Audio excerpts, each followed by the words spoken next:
The first charge being burglary. So we will have Bethany Funke's statement, and she has asked that her friend Emily Allant read that statement. All right, any objection to that? No objection. All right, very well.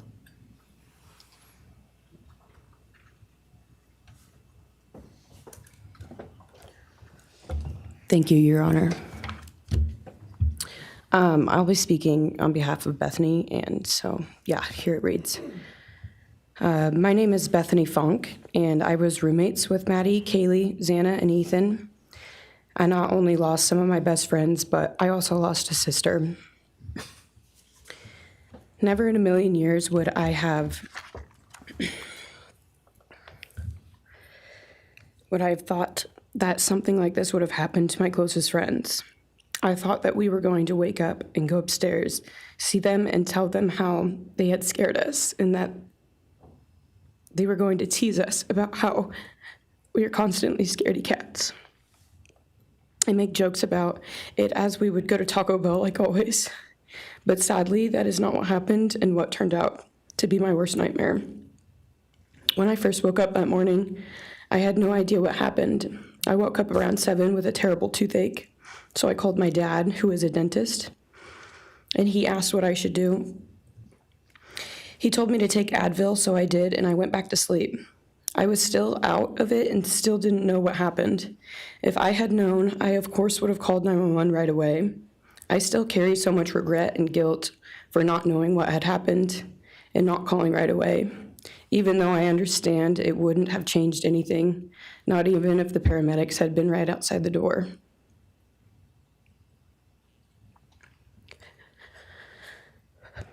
I was so frantic that morning and scared to death, not knowing what had happened. And when I made the 911 call, I couldn't even get out the words. And from then on, I don't remember a thing. It was like my brain wiped that whole memory. That was the worst day of my life. And I know it always will be.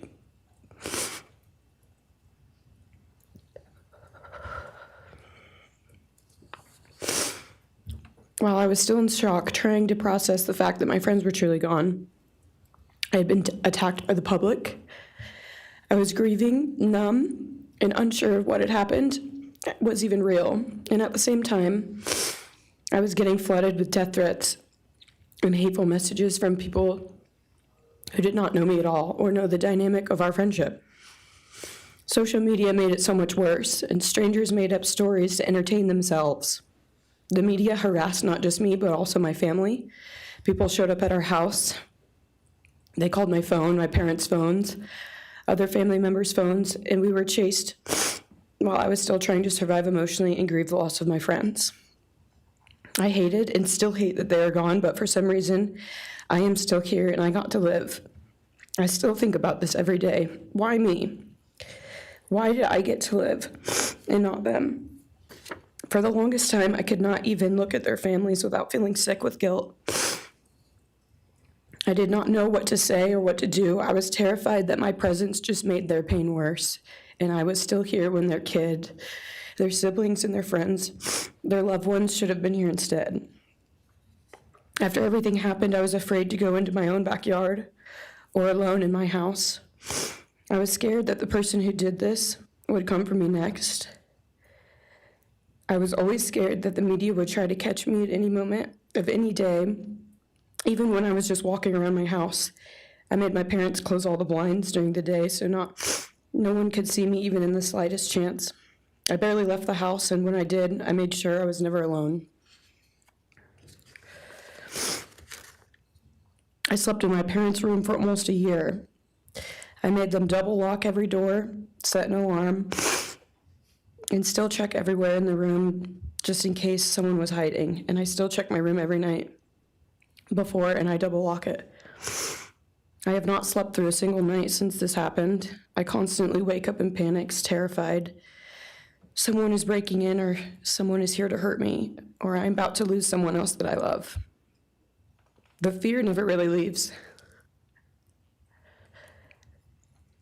For a long time, I could barely get out of bed, but one day I realized I have to live for them. They did not get the chance to keep living, But I do, and I will not take that for granted. So now every day I remind myself to live for them, and everything I do it with them in mind. I am still scared to go out in public, but I force myself to do things because I know that they would want me to keep living my life to the fullest. I am beyond blessed to still be here, and I refuse to take that for granted when they did not get a chance. Our house was not just a house, it was a home. It was where we laughed till we couldn't breathe, make meals, did crafts, binge watch reality shows, played games, and spent lazy days on the couch. It was movie nights, wine nights, morning debriefs, pranks, hot chocolate, cookies, and warmth. I would cherish those memories forever, and I will not let what happened erase how special our home was or how much those memories meant to me. Now I would like to share some bits and pieces of who they were as people and some of the memories that we shared. One of my favorite memories was Halloween, and we all went to Sigma Chi. But instead of partying, we just sat in an apartment, talking and laughing all night long. I do not think I've ever laughed that hard in my life. We did not care about the party, we were just happy to be with each other. Xana was 1 in a million. She was the life of the party.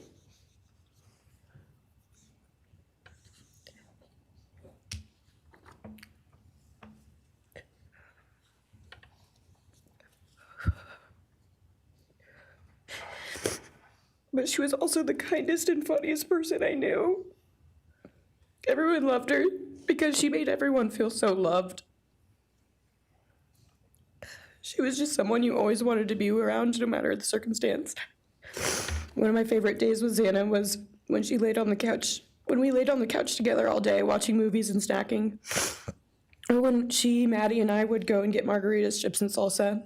She would also light up a room with her presence alone. Kaylee had the most beautiful, radiant smile, and she was so kind, but also one of the funniest people I've ever known. She loved playing little pranks, and she always had us laughing so hard that we could not breathe. She was so full of energy and life. I really believe that she could have ruled the world if she wanted to, and she would have been America's sweetheart. Ethan was the sweetest, most genuine guy. He was always smiling and always making other people smile too. Ethan was the kind of person you wanted around. He was so kind and easy to talk to and just so fun. And the way he cared for Xana was truly something to admire. And really was proof that storybook love and true romances really do exist. It was not only obvious to me, but everyone that was around Ethan and Xana that they were absolute soulmates.